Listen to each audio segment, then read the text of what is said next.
valor do tempo de vida do cliente, né? Detecção de anomalias, nada melhor aí do que o Renato, ele vai mostrar isso bastante no detalhe para vocês, tá? Então, né, novamente aí, essa semana eu fiz a abertura e agora volto para fazer o fechamento. Estou como líder da área comercial de Cloud Services e estou acompanhado aí do Renato, que também, né, fez todas as apresentações da semana. Ele é o nosso champion de Data e AI que vai estar conduzindo essa última sessão, tá?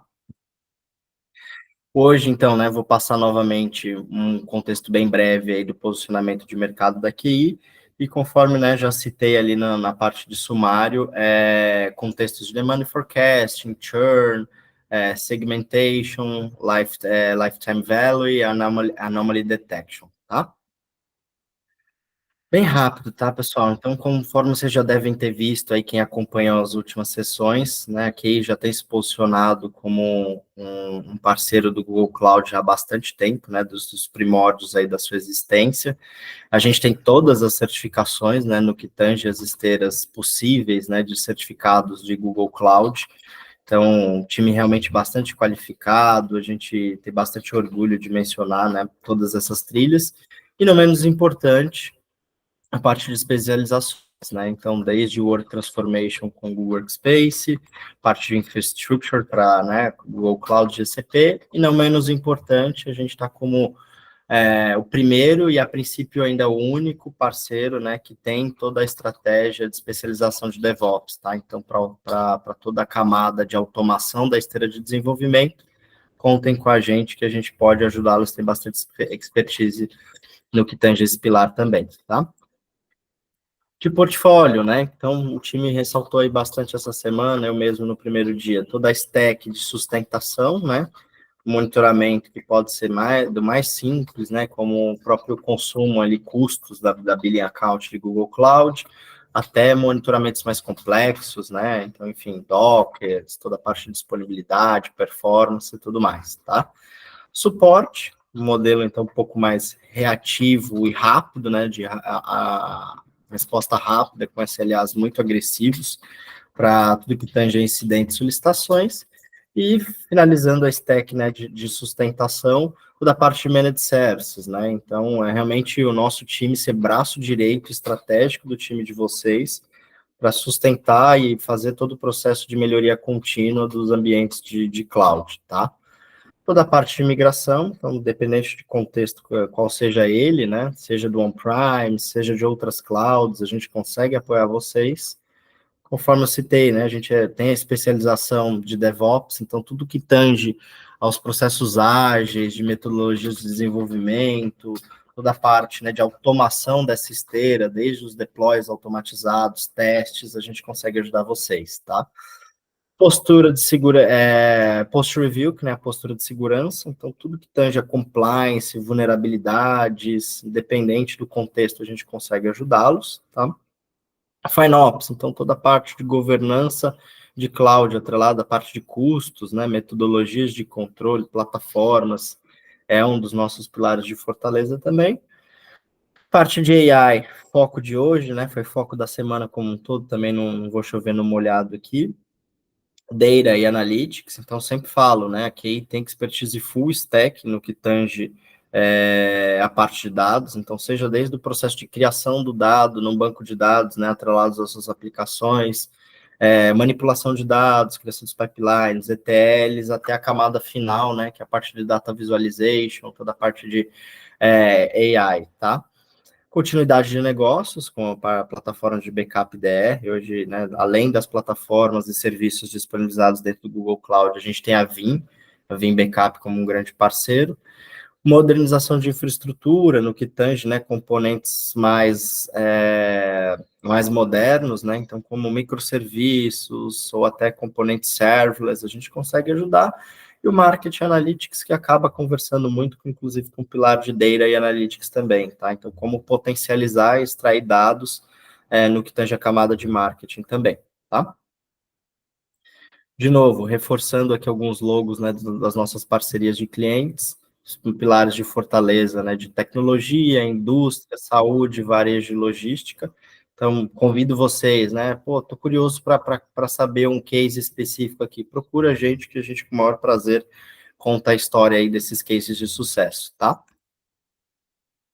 E conforme a gente também, né, já ressaltou aí durante a semana toda, a gente está com, né, uma oferta para vocês, para todos os participantes, de um possível, né, projeto piloto que pode chegar até 100% de isenção no que tange, né, a implementação deste projeto no pilar de AI, tá? Então, no final da sessão vai ter um QR Code, quem tiver interesse, eu falo em mais detalhes quando eu voltar.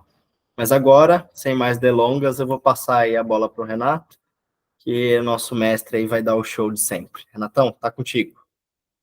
Boa tarde, pessoal. Quer É, assumir a tem... tela? Sim, por favor. É melhor, né, que você faz comulta entre outras telas também. Tá. Queria perguntar quem que não estava nos dias passados. Pode responder no chat aqui mesmo. Se quiser levantar a mão também.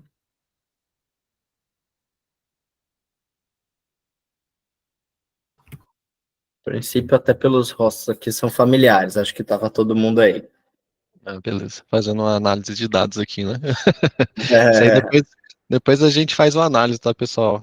Até para melhorar a apresentação e tudo mais. Por isso que eu pergunto sempre, né? Para a gente não ter que ficar repetindo o conteúdo toda hora, tá?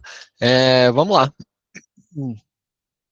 Eu queria passar por vocês primeiro uma visão mais de negócio, o que que a gente consegue fazer com machine learning, né, inteligência artificial, olhando, né, as ferramentas da Google ali, né? Então, eu vou passar como é que dá para fazer machine learning usando BigQuery, como que dá para fazer machine learning usando a interface do Vertex, e como que dá para fazer, né, para as equipes que estão mais avançadas em machine learning, como que dá para fazer utilizando o Workbench ali, que a gente coda mesmo ali no ambiente do Jupyter Notebook, né? Então, primeiro de tudo, vamos para a área de negócio, né? Eu trouxe alguns cases aqui, né, que é muito comum a gente olhar em alguns negócios, mas assim, isso aqui não é um rol taxativo, tá? Então, assim, dá para ter N outras situações que a gente pode utilizar nossos dados para utilizar machine learning.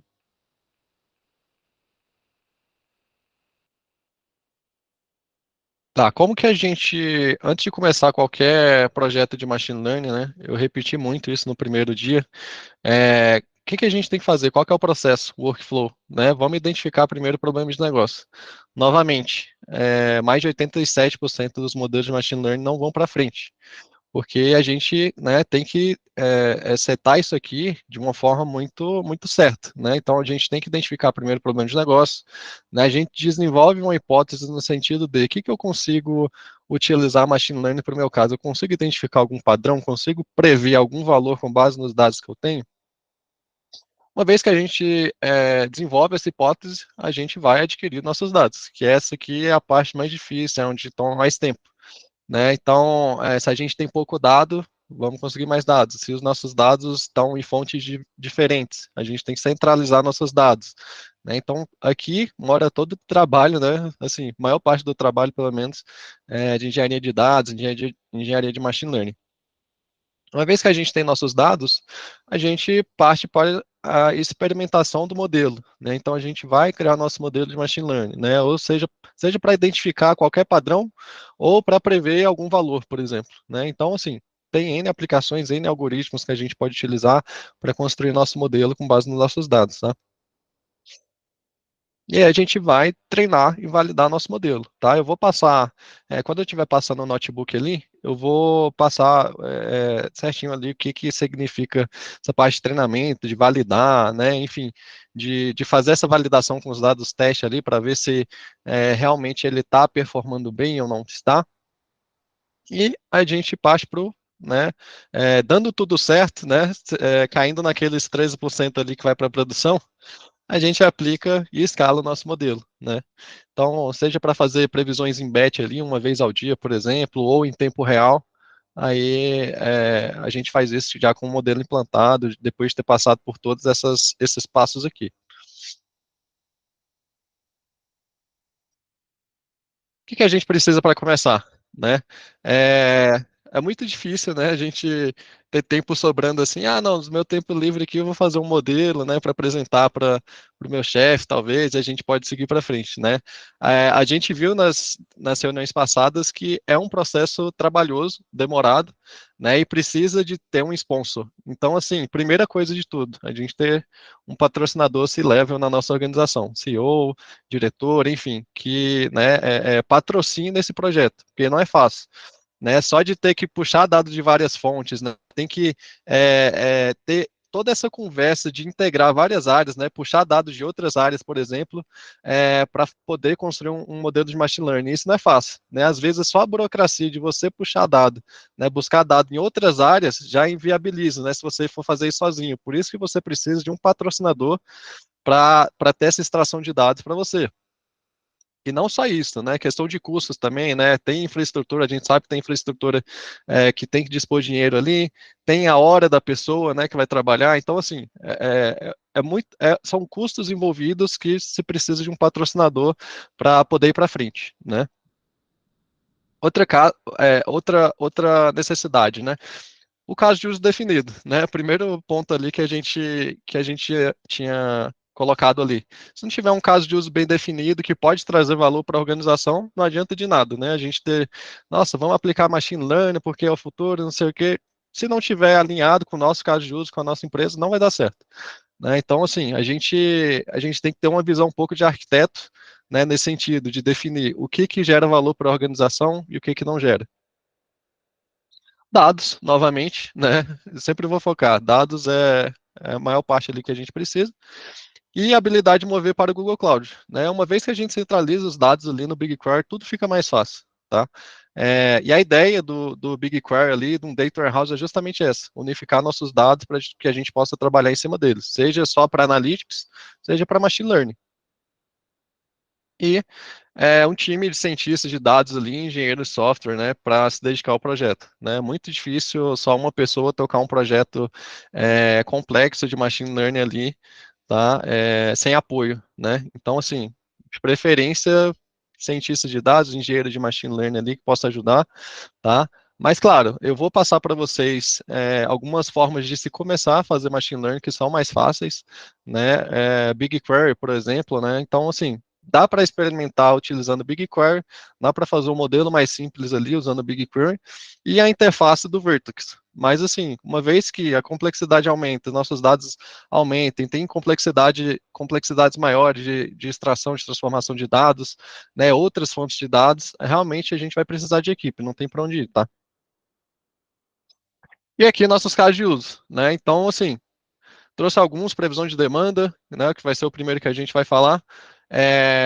Pode ser aplicado a várias áreas, tá, pessoal? Então, assim, abstrai os exemplos aqui, mas imagina, previsão de demanda, até tinha colocado um exemplo aqui, né, de alocação de recursos para apoiar a melhoria de engajamento dos cidadãos por meio de dimensionamento do pessoal dos serviços centralizados, né? Então, assim, imagina que você tem um serviço que assim, uma empresa que oferece serviço para as pessoas e tem dias da semana, horários de dias da semana que são mais lotados, né? E se você tiver uma base estruturada para saber quanto de demanda está em cada horário, né? Até site mesmo, aplicativo, se a gente tiver esses dados, a gente consegue ter uma previsão de demanda para aquilo, né? Então aí que entra o modelo de machine learning.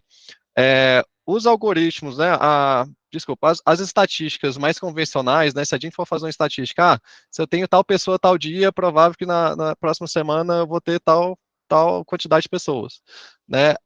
No laboratório, eu vou demonstrar que não seria a melhor maneira de se fazer, apesar de ser uma maneira tradicional e que já funciona por muito tempo, a gente vai ver que os algoritmos de machine learning conseguem uma acurácia ainda muito melhor do que os métodos tradicionais, né? Por isso que eu falei nos primeiros, segundo dia, né? O machine learning é uma estatística melhorada, porque ele consegue ir além, consegue ser melhor um pouco do que a matemática tradicional ali, se a gente for fazer esse modelo de, se eu tenho quantidade X de pessoas hoje, amanhã, provável que semana que vem vai se repetir, aumentar ou diminuir tantos por cento a mais ou menos, né? Com base num cálculo ali pré-definido, né? Um cálculo linear que eu fiz. Mas a gente vê que o algoritmo de machine learning ele vai além, né? Ele consegue ter uma acurácia bem melhor do que esses métodos tradicionais.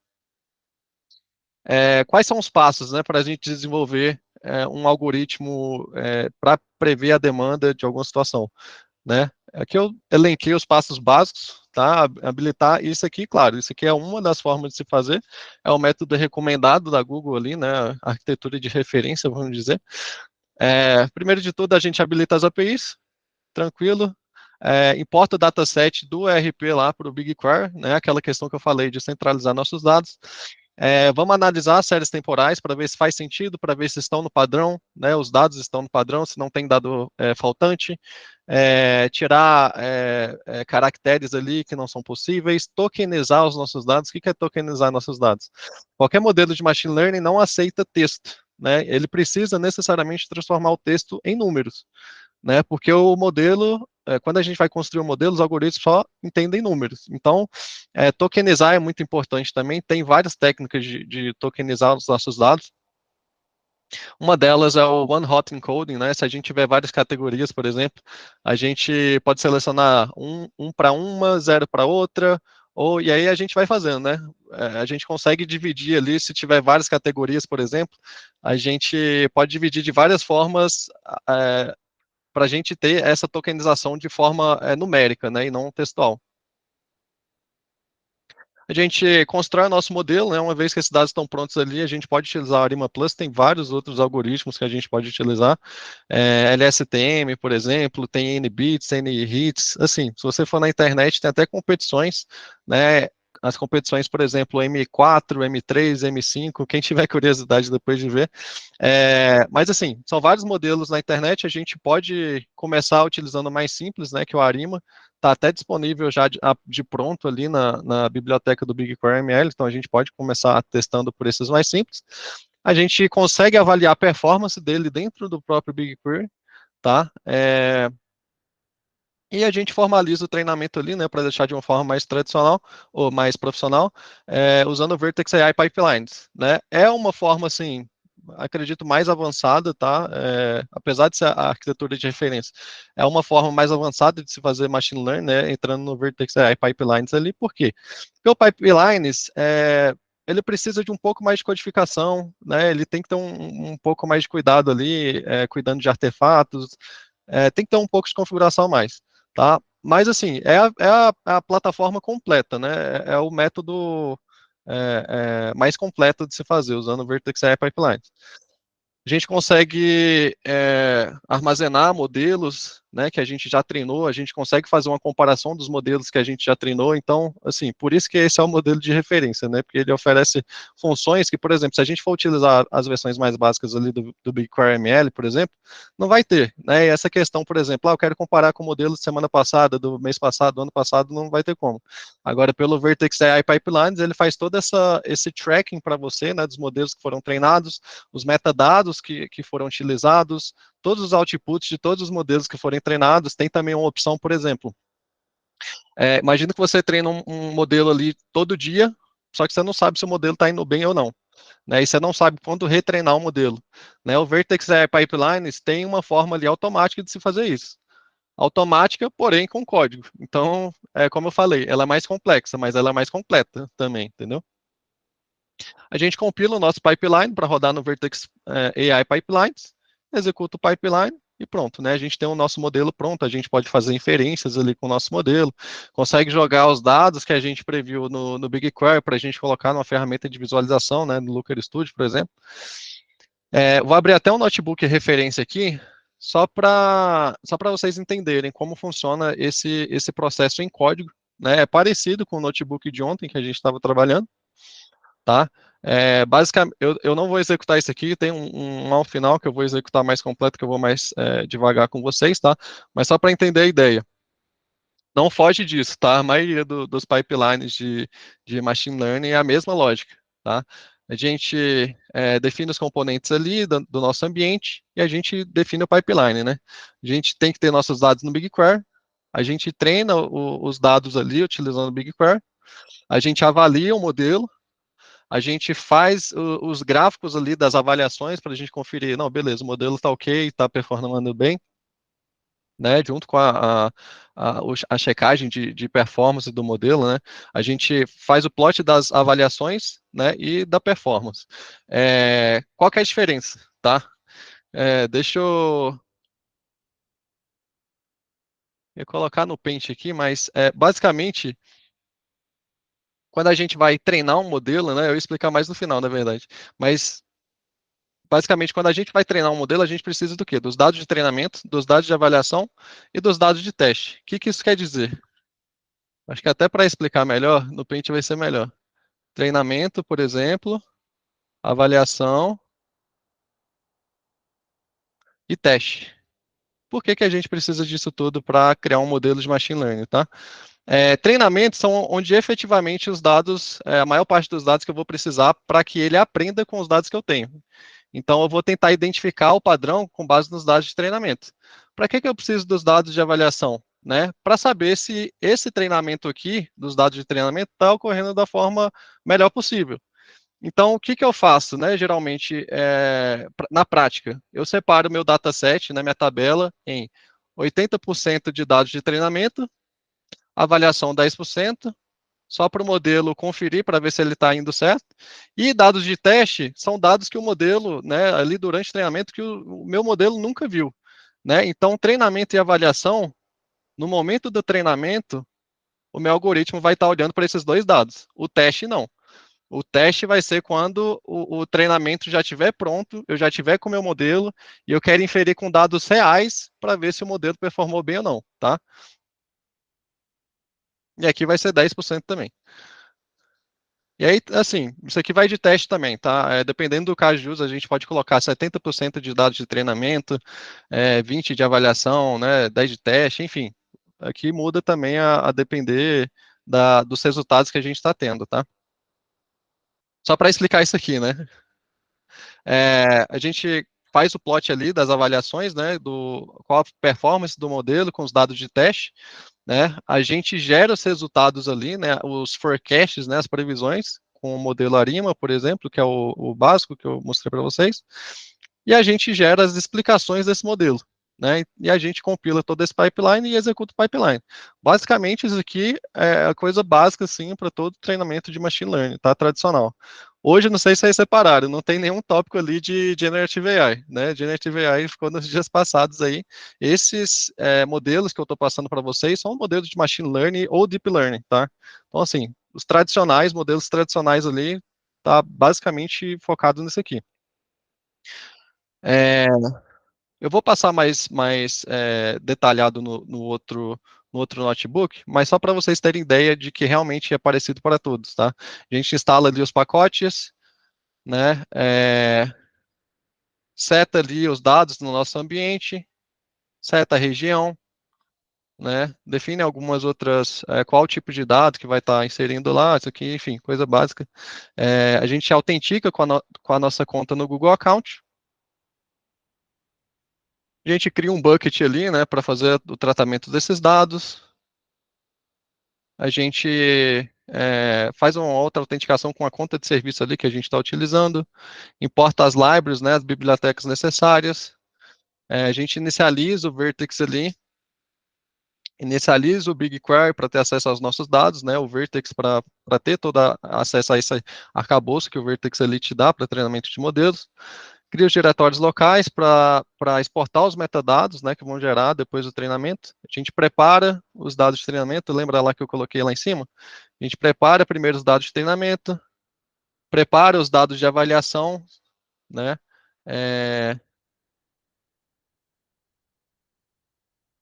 Aqui a gente está setando alguns componentes aqui do pipeline, tá?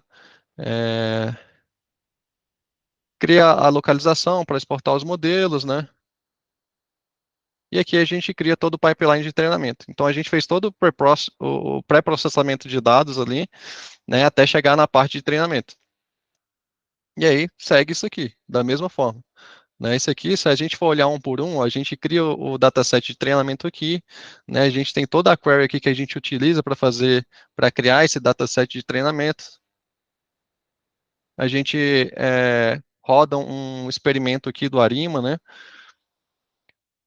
Isso é até uma boa prática, né? A gente cria um modelo base, né, sem utilizar machine learning, para depois comparar. Poxa, será que o meu modelo de machine learning está funcionando melhor do que se eu fosse por uma abordagem matemática? Né? Então, é uma boa prática também fazer isso, tá? E no laboratório que eu vou explicar mais adiante ali, eu vou passar por isso também. A gente avalia o modelo, plota as métricas, checa a performance dele, tá ok, não tá? E a gente compila o pipeline, né? E a gente consegue ver ali, né, os resultados ali no BigQuery ML, tá? Isso aqui é um exemplo rápido. Vou passar um outro ali que eu vou executar célula por célula para vocês verem, mas basicamente todos são muito similares, tá, pessoal? Voltando para forecasting de demanda, né? Quais ferramentas que a gente utilizaria nesse caso? Depois que a gente coletou os dados, né? Isso aqui é o processo padrão, né? Que eu acabei de mostrar. Coleta dados, treina, automatiza e ativa. Mas quais ferramentas que a gente está utilizando aqui? Os dados, né? A origem dos nossos dados, né? Então, a fonte do ERP ou outra fonte, né? Que tiver. Então, diversas fontes podem estar presentes aqui. A gente joga para o BigQuery para ele ser a fonte, né? De dados ali que a gente está utilizando, nosso Data Warehouse. Né? A gente pode fazer diretamente por aqui usando o SQL ou utilizando ali o Vertex AI para chamar o BigQuery, né? Dá para fazer isso também. A gente faz o modelo e as predições ali utilizando o BigQuery ML, e uma vez que a gente treinou o nosso modelo, fez as predições, jogou numa tabela nova, a gente explode esses dados numa ferramenta de visualização, né? Aqui a gente colocou o Looker, né? E aí, enfim, cientistas de dados, analistas de dados, executivos, para todo mundo consiga ver as projeções que o modelo fez ali com base nos nossos dados. Esse notebook aqui é o mesmo ali que eu mostrei, tá? Então, previsão de evasão de clientes. Isso aqui também, assim, bastante comum, né? A gente implementar algo nisso, né? Para a gente tentar reter o máximo de clientes possíveis, né? Não deixar que eles saiam da nossa base. A gente não sabe por quê, né? Muitas vezes. Então a gente com esses dados a gente consegue fazer uma previsão, né, de rotatividade ali com os bases nos dados que a gente tem. O exemplo que a própria Google dá como referência são dados ali do Google Analytics 4, né? Então a gente pode exportar os dados ali do Google Analytics. Eu sei que o Google Analytics tem muita coisa ali, muito insight que a gente já consegue ver, mas se a gente quiser fazer um modelo personalizado, né, com mais insights ali, por exemplo, fazer essa previsão de evasão de clientes, a gente exporta esses dados para o BigQuery para que a gente possa manejar da melhor forma possível.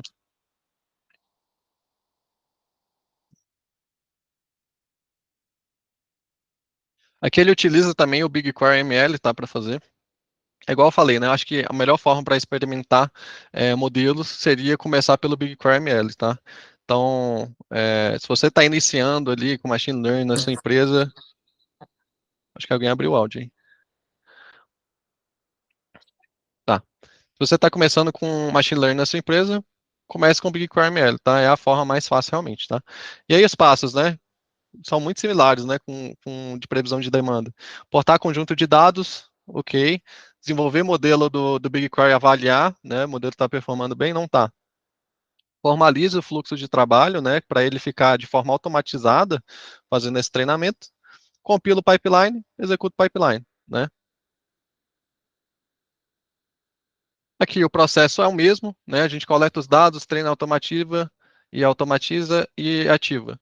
Né? Então, qual a diferença aqui? Né? Qual que os dados, onde estão vindo esses dados? Google Analytics, né? Então, por ser ferramentas da Google, provavelmente já tem algum notebook pronto que é só plugar e executar.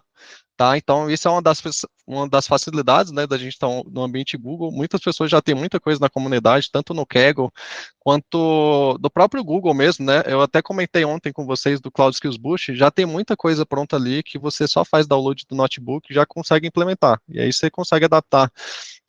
Só colocando ali, né, o nome do projeto, o nome do dataset, qual tabela que você está mexendo, porque já são ferramentas, quando você exporta esses dados, já vem num padrão. Né? Então, facilita também a nossa vida, né, para fazer esse tipo de trabalho depois, tá? A gente armazena no BigQuery, mesma coisa, treina ali no BigQuery, faz as predições utilizando o Vertex, né, ou o próprio BigQuery ali e joga na ferramenta de visualização.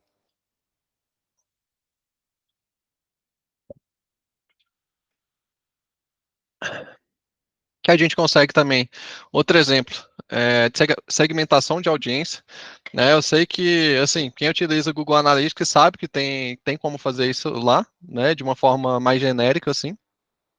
Mas se a gente quer algo mais avançado, quer até cruzar fontes de dados diferentes, né? A gente utilizar outras métricas, utilizar outras features, a gente tem que realmente exportar esses dados e fazer de uma forma personalizada.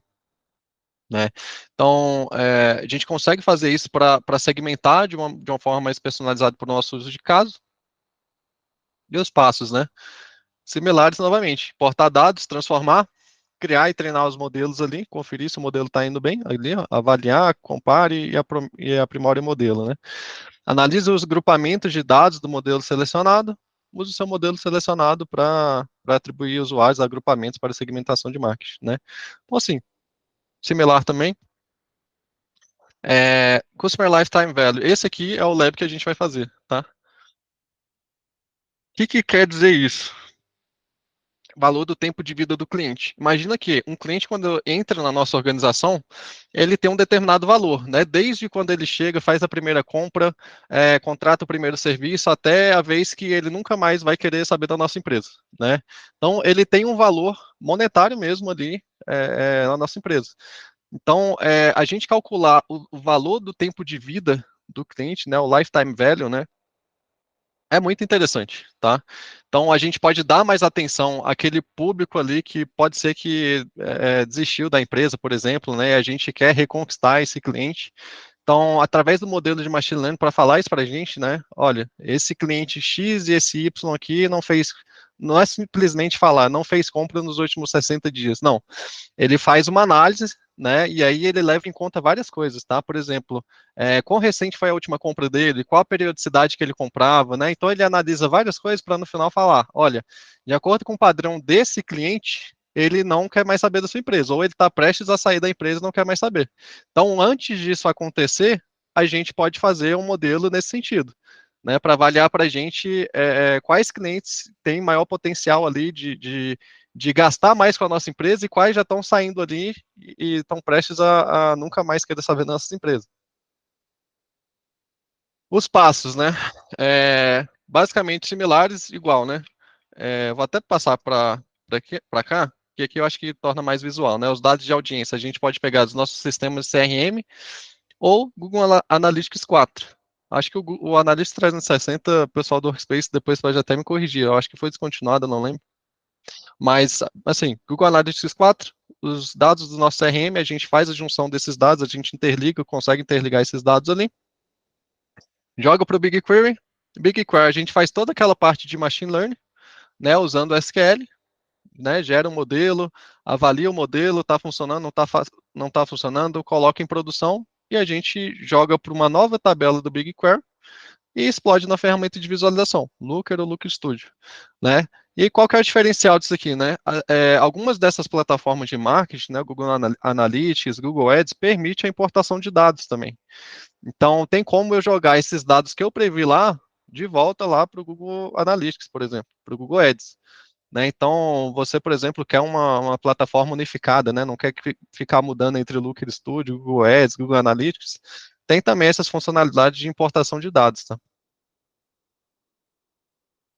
Detecção de anomalias. Outro caso de uso.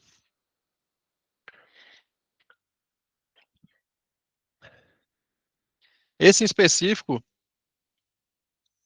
tem vários algoritmos para fazer, né? Mas aqui ele usa o autoencoder do BigQuery ML para executar essa inferência, né? Então, assim, alguns exemplos, né? A gente automatiza fluxo de dados ali para departamento de transporte, por exemplo, né? A gente consegue fazer uma monitoração de tráfego para ver, por exemplo, se tem alguma coisa errada ali na monitoração que a gente faz. Manutenção de estradas, por exemplo, tem algum defeito ali na estrada. Ou, por exemplo, né, saindo da área de transportes, detecção de fraude para benefício estadual ou benefício federal, ou concessão de crédito, por exemplo, alguma transação financeira, por exemplo, que deu errado, né, na parte de segurança, né, a gente tem ferramentas de segurança que fazem essa detecção automática, né, usando machine learning. né? E aí são algoritmos de machine learning também, né? Detectar, por exemplo, invasões, né, dos nossos sistemas e tudo mais. Então, sim, são N aplicações que a gente pode utilizar para fazer detecção de anomalia, né? N algoritmos ali que a gente consegue fazer, e todos eles passando pelos mesmos passos, né, que a gente falou agorinha, né? Mesma coisa, pessoal. Bem padrão, portar dado BigQuery, a gente define ali a variável alvo, né, que é o que a gente quer prever, né, constrói as features relevantes ali para treinar nosso modelo. A gente experimenta diferentes algoritmos, né, igual eu falei, né, a gente pode começar com o mais básico ali, mais rápido, só para ver se funciona, né, para o nosso caso de uso ou não. E conforme a gente vê, não, beleza, funciona, vamos para um algoritmo mais complexo, que demora mais para treinar, que eu já sei que funciona para o nosso caso de uso, né? A gente pode elevar o nível de acurácia do nosso modelo, tá?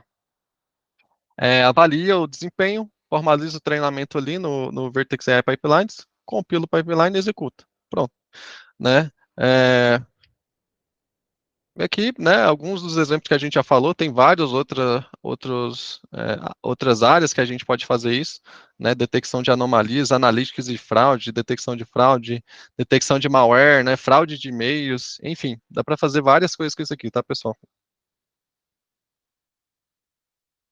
E aí, né, de forma mais visual, né, mostrando de onde que a gente consegue esses dados, né? A gente pode conseguir de sensores, pode conseguir de alertas, né, de sistemas que a gente tem, né?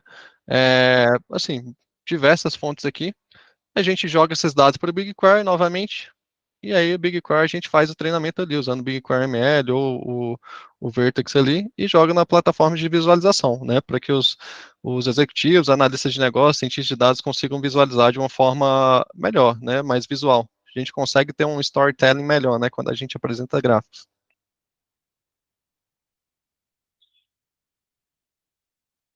E aí eu queria mostrar para vocês as formas de se fazer, né? Eu falei primeiro BigQuery, né? Eu acho que eu até comentei no primeiro dia, né? De forma rápida também. Não vou fazer lab, a gente já fez em outras apresentações daqui também, mas para vocês terem ideia, tá?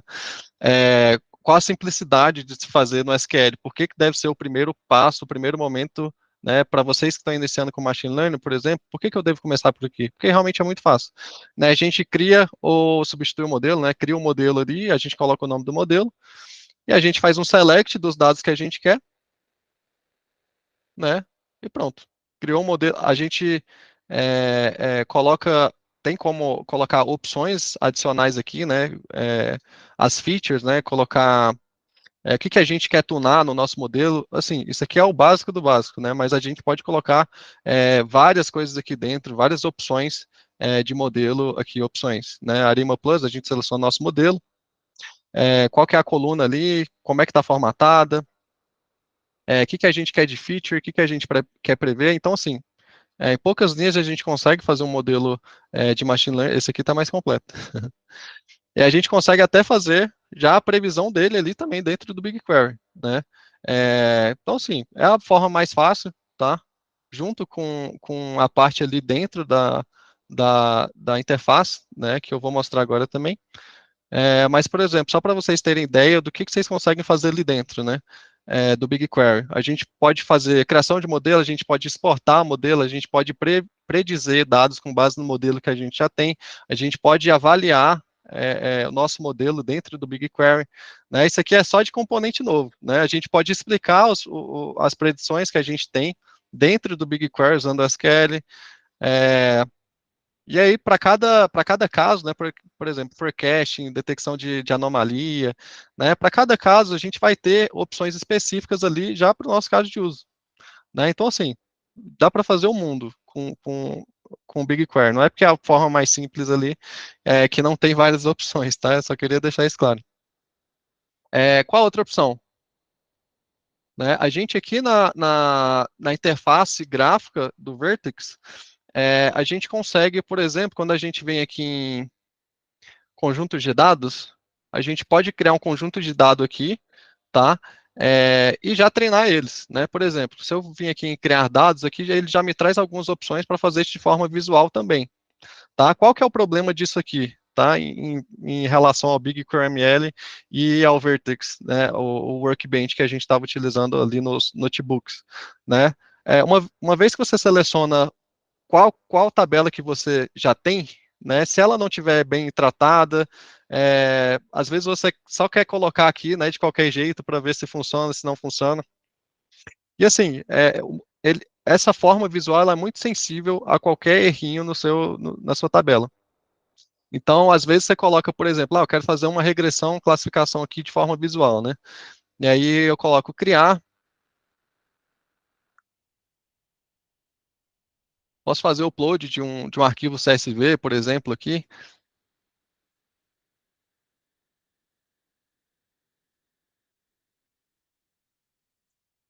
Esse dataset aqui é de preço de carro, tá? Então seria basicamente para prever o preço de carro com base em algumas features, né? Por exemplo, tem airbag, não tem, categoria do carro, a cor do carro, quantas milhas ele já rodou, o preço do carro. Então, só para vocês entenderem o contexto, tá? Imagina que eu quero prever o preço do carro com base nas features que ele tem, né? Com base, por exemplo, quem que é a marca do carro, o modelo, né? O ano de produção do carro, eu conseguiria prever o preço desse carro, tá?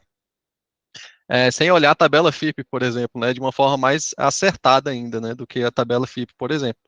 Tá?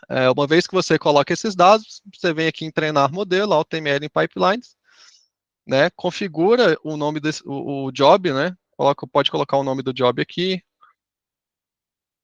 onde que vão sair os artefatos desse modelo, né, que você vai criar. É, a gente pode criar um novo aqui. A gente cria um novo bucket.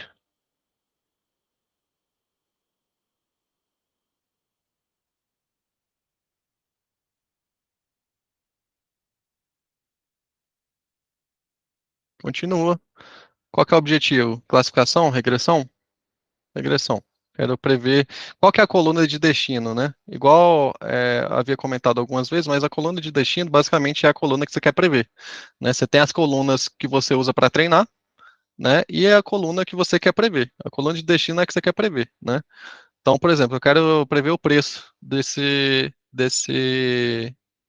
o preço, né? Eu coloco minhas features, eu quero prever o preço com base nesses dados de treinamento. Nome do modelo, previsão preços.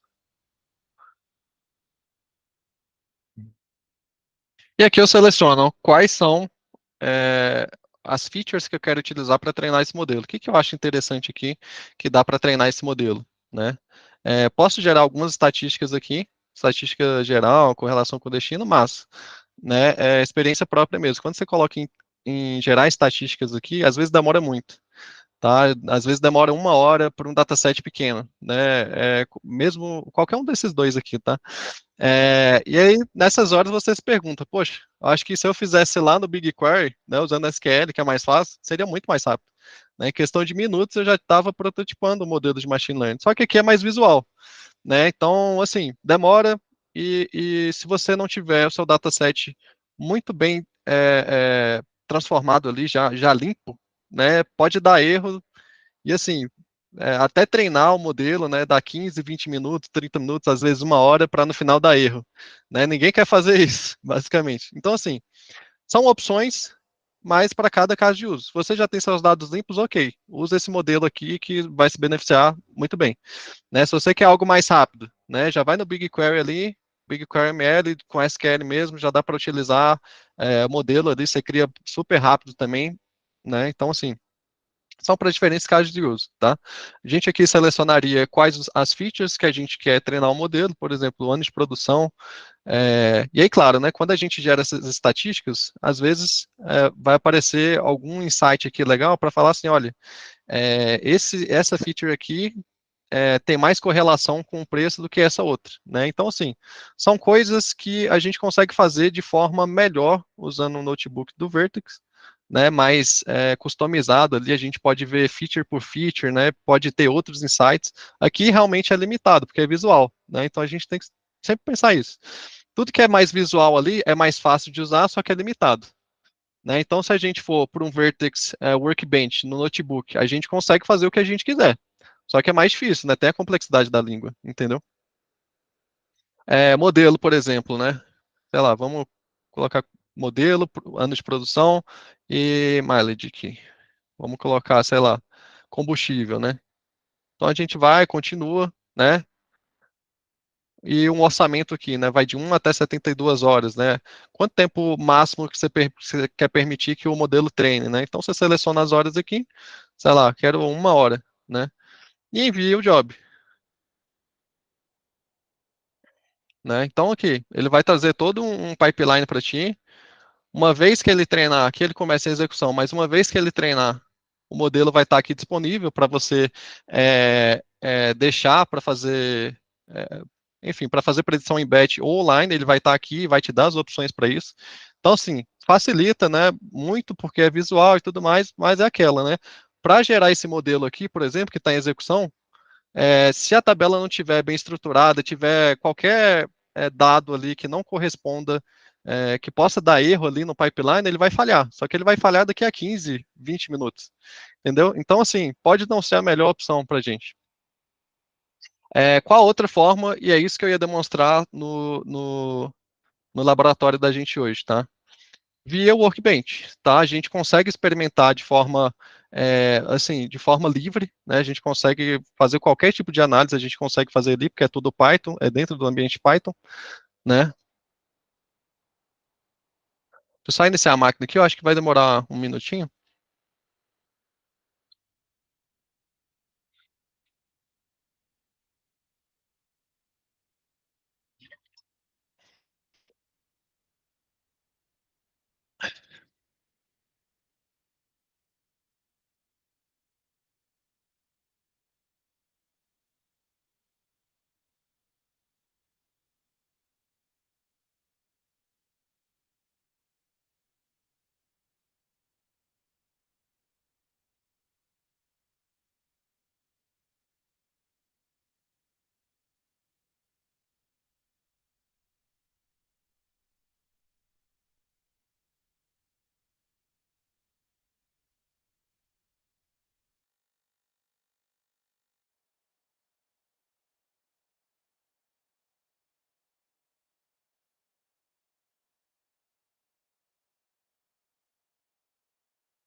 Carregou até rápido, né?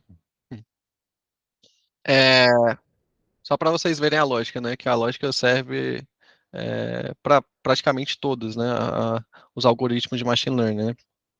Esse laboratório aqui daquele que eu tinha comentado, né? De Customer Lifetime Value, né? De valor do cliente ali, qual que é o tempo que o cliente é, tem de valor na nossa organização, né? Então, o que esse algoritmo aqui ele analisaria, né?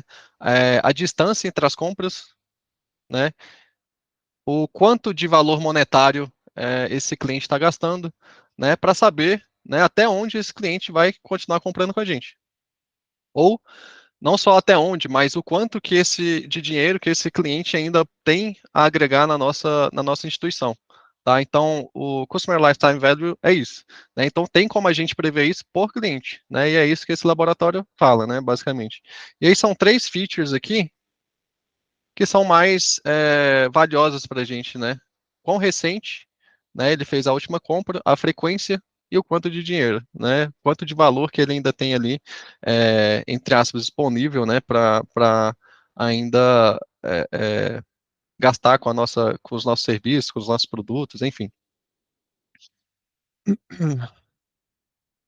O setup, né? A gente faz a definição ali é, das variáveis de ambiente, coloca no patch, né? Assim, não vou me estender muito porque acho que a metade do pessoal não é técnico, tá, pessoal? Por isso que eu tô tendo que equilibrar pratos aqui.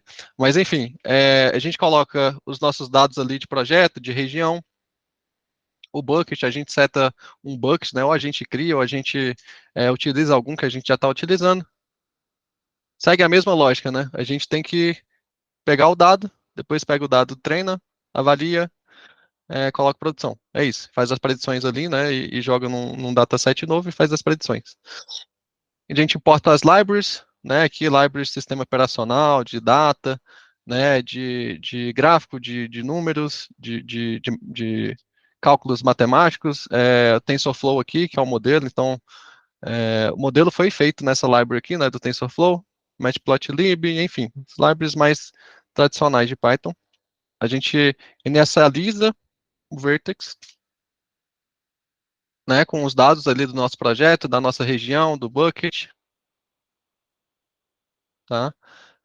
O dataset, tá, foi pego desse site aqui, né, da Universidade Irvine. Então, assim, tentar abrir os dados aqui para a gente poder analisar.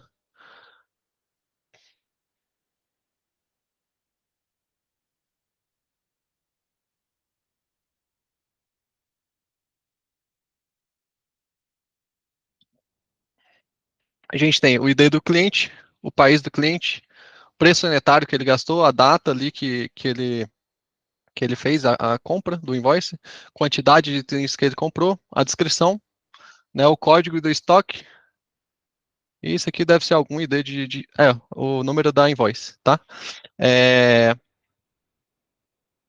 sem grandes segredos, né, pessoal? Uma vez que a gente executa isso aqui, a gente ingere esses dados lá no nosso BigQuery, né? A gente pegou ali, fez o download. Tem alguns utilitários aqui que já deixei pronto, tá? Mas assim, lembra de ontem que a gente fez, tem alguns códigos ali de utilitários do BigQuery, né? Que para a gente colocar, inserir dados no BigQuery, por exemplo, alterar dados, alterar esquema, já reconhecer esquema, né? Então, assim, já deixei pronto isso aqui. Quem tiver interesse depois no código, eu posso passar depois, tá? É, Aqui ele cria, o que que esse pipeline faz, basicamente, né? Ele faz download dos dados, faz as transformações de dados, tokeniza os dados, tá? Já para deixar pronto para a gente fazer o treinamento do nosso modelo. Aqui, nosso processamento de dados, né? Então, isso aqui basicamente é descrevendo todo o processo de dados que a gente fez ali atrás, tá? As features, né? O que que a gente vai utilizar de feature, né? Para treinar o modelo? Qual o país do cliente, o número de compras, é, a média, né, de compras ali, média de revenda, idade, né, do cliente, dias desde a última compra e o que que a gente quer prover, né, o valor monetário, né, dos próximos 3 meses daquele cliente.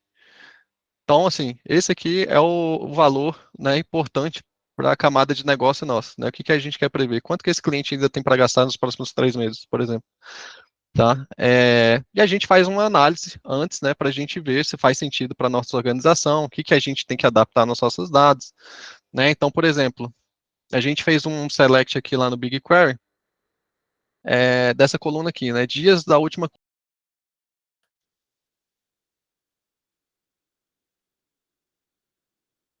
E aqui a gente faz um histograma, né, uma análise aqui dos dados que a gente tem de dias da última compra.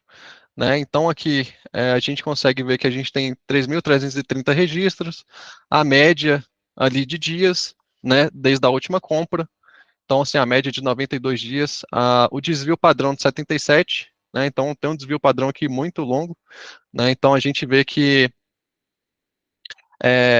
uma pessoa, né, demora para fazer outra compra. Então, assim, o desvio padrão basicamente diz isso para a gente. Qual o mínimo de dias ali desde a última compra? Então, zero. Então, no dia que foi coletado esses dados, tinha gente fazendo compra no mesmo dia, por isso que tem zero aqui. 25% dessas pessoas aqui, né, compraram nos últimos 27 dias. Né? Então, 50% comprou antes de 73 dias, e 75% antes de 146 dias. O que que a gente vê com essa análise aqui? Né, que está muito espaço. Né? Então, às vezes, para fazer um modelo mais certeiro, a gente precisa cortar alguns dados que estão fora do nosso range padrão. Tá? Por que isso? Né? Imagina o seguinte, quando a gente está fazendo um modelo de machine learning, a gente quer basicamente encontrar padrões. Só que a gente não consegue encontrar padrões se tem dados no nosso dataset que fogem desses padrões. Então, o que que a gente tem que fazer nesses casos? A gente tem que cortar os outliers, né, que a gente fala, que são os dados fora dos padrões. Tá? Isso aqui vai ficar demonstrado com outra análise aqui que a gente faz, que é número de compras. Né? Isso aqui já foi até executado aqui, mas basicamente é número de compras aqui, mínimo 1, a 50% ali, né, das pessoas, duas compras, 75 três, e o máximo 81 compras. Então a gente consegue ver que a média de compras das pessoas, três. Só que teve gente que comprou 81 vezes. Né? Então, quando eu falei de tirar os outliers dos nossos dados, eu estou me referindo a esses dados aqui. Ó, né? 81 provavelmente vai ser um atacadista. Né? Então, assim, eu não posso colocar o atacadista como padrão ali, né, dos meus dados, para fazer essa predição desses dados. Então, o que, que eu faria no modelo, né, mais acertado, em produção? Eu retiraria esses dados aqui, com certeza. Tá?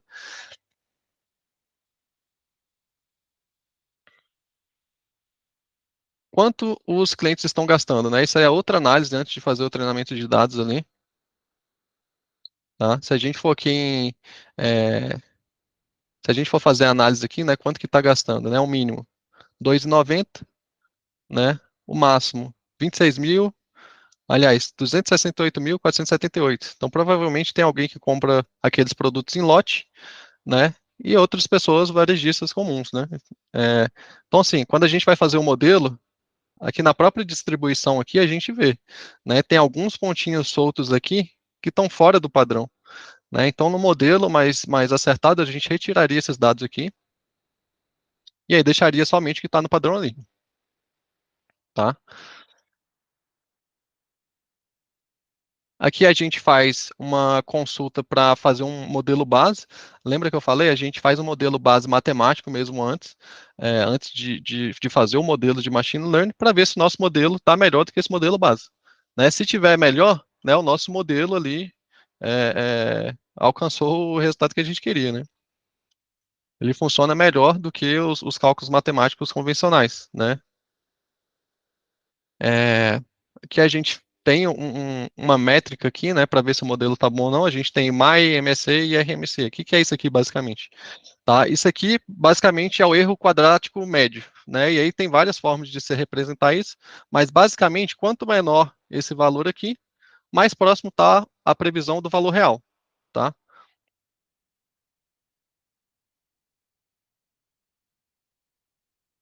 Deixa eu ver, isso aqui já é... E a gente tem aqui uma avaliação desse modelo baseline, né? Que ele faz aqui, ó, previsão. Qual que foi a predição? 775, mas qual que era o valor real mesmo, né? 387. Né? Então a gente vê que tá, assim, o modelo base já não tá tão bom, né? 414 era o previsto e na verdade era 207, né? Então, assim, a gente vê que o modelo base realmente não tá bom de jeito nenhum. Se a gente for analisar esse gráfico aqui de previsão, né, o que foi previsto para o que foi real, a gente vê que está muito fora do valor ideal aqui, né? O valor ideal seria o mais próximo da linha possível, né? Que é previsto e o real. Então, se estiver na linha aqui, né, próximo à linha, na verdade, quer dizer que ele está prevendo o mais próximo possível. Então, é um modelo assertivo. Agora, se a gente for nos métodos convencionais, a gente vê que está muito fora da linha, né? Então, assim, modelo convencional padrão ali para prever o custo do cliente não funciona. Isso aqui, beleza.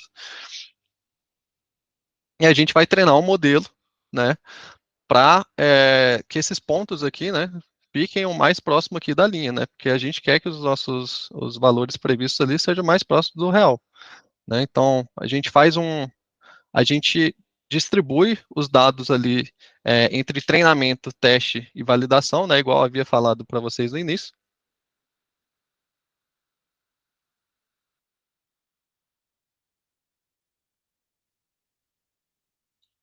A gente faz um select desses dados, é, faz alguns tratamentos de dados ali para separar os datasets, as tabelas de treinamento, né, entre treinamento, validação e teste. Define algumas constantes ali de treinamento. Quais são as features, né? A gente coloca aqui as features, né, o label, né, o que, que a gente quer prever, né? Então a gente faz essa definição toda aqui, transformar tudo ali para virar um data frame do Pandas, faz algumas transformações ali, também pré-processamento. A gente define o que, que vai ser o RMC, por exemplo, né, a métrica que a gente quer diminuir para poder melhorar o modelo. A gente constrói o modelo Então, o modelo basicamente é isso aqui, né? As configurações do modelo são isso aqui, tá? Quantos layers eu quero que tenha, né? Qual que vai ser a função de ativação, a gente coloca tudo aqui, nesse caso vai ser a Relu. Eu não vou me aprofundar muito, tá? Mas passando por cima. Isso aqui basicamente são as configurações do modelo, que eu já executei já. Essa função aqui tá depreciada, isso aqui não funciona. A gente coloca, define, né, o TensorFlow, ou TensorBoard, aliás, callback, basicamente isso aqui para a gente avaliar como é que está o modelo depois. E aqui a gente começa o treinamento do modelo. Né, então a gente vê que ele começa a treinar uma, duas epochs ali, né? Treinamento de modelos de machine learning são divididos assim, né, entre epochs, né? E basicamente é o modelo iterando nos próprios dados, né? Para dizer assim, olha, iterei sobre os dados, um conjunto de dados uma vez, fui lá na avaliação e vi que eu preciso ajustar meu modelo. Aí ele volta e continua de novo, né? Ele faz de novo esse processo das epochs ali, dos batches, né? E vai lá no conjunto de avaliação para ver se o modelo está bom, se não está. Uma vez que treinou o modelo, né, a gente pode ver aqui a as métricas de loja, né, do MSE, do RMSE que eu havia falado antes, né, que quanto menor é melhor. Então, uma curva assim, né, descendo assim desse jeito, quer dizer que o modelo está aprendendo. Né, o de loss aqui, a gente vê que é a curva de loss do treinamento. Então, beleza, os dados de treinamento está aprendendo. E os dados de validação também está baixando. Então, quer dizer que o modelo realmente, né, está aprendendo sem decorar dado. Né? O que não aconteceria, por exemplo, se essa linha laranja aqui começasse a subir. Né? Se a linha de erro dos dados de validação ali começasse a subir, quer dizer que teve um overfitting. O que é um overfitting? Basicamente, o modelo aprendeu com seus dados de treinamento. Né? Então, assim, tem várias formas de contornar isso. Tá?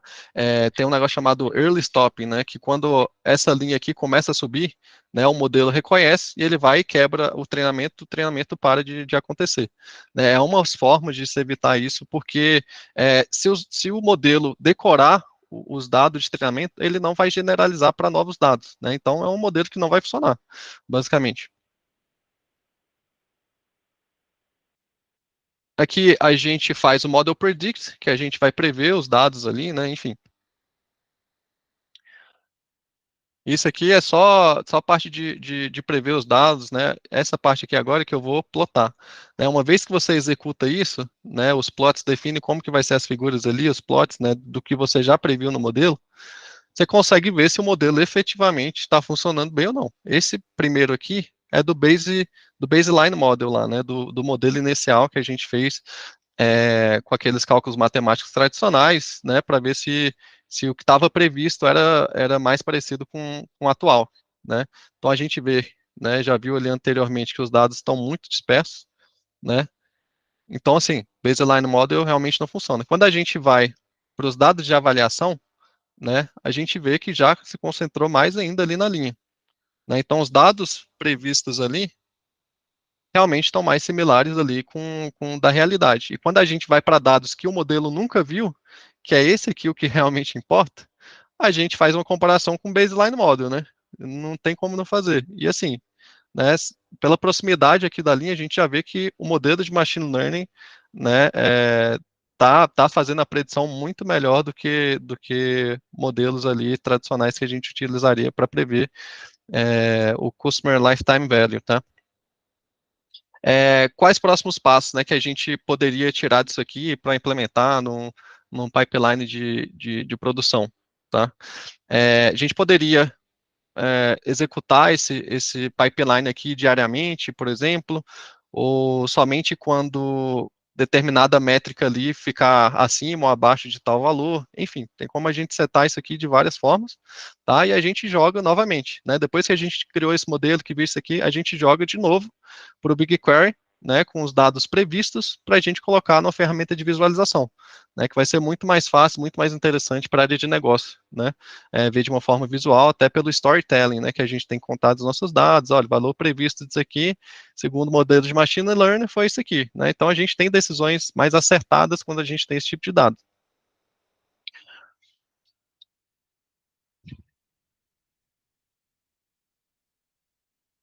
Pessoal, por hoje era isso, tá? A gente vai entrar para perguntas e respostas. Obrigado. Se tiver alguma pergunta, pode mandar no chat. Eu acho que pode abrir o áudio também hoje. E queria ver com vocês, feedback de vocês também, né? A gente tem um link aqui, a gente vai passar no chat também. Só com esses feedbacks a gente pode saber o que a gente precisa melhorar, enfim. Eu sei que hoje e ontem foi mais técnico, tem gente mais da área de negócio, mas assim, é um modelo até sugerido pela própria Google, tá? Nas próximas, né, a gente pode adaptar para, enfim, mesclar um pouco dos dois, não ser tão técnico, enfim, mas deem esse feedback para a gente, tá? Show de bola, Renatão. Bem legal. Eu, por enquanto, estou vendo aqui o chat, não tem, a princípio, nenhuma dúvida, tá, pessoal? Espera mais um minutinho aí se alguém se manifestar, senão a gente realmente chegou ao fim aí das nossas trilhas, tá? E de antemão, né, antes da gente encerrar, já queria agradecer a participação de todos. Obrigado pela parceria, pelo tempo investido de vocês. Conforme o Renato falou, né, a ideia é que conteúdo pensado em vocês, para que agregue valor. Então, contem com a gente aí se tiver algum interesse em aprofundar, em ter uma sinergia com alguma demanda aí de vocês, procura a gente bate um papo, vai ser um prazer aí tá dirimindo essas dúvidas junto com vocês, tá bom? Legal, a princípio sem dúvidas hoje, tá, Renatão?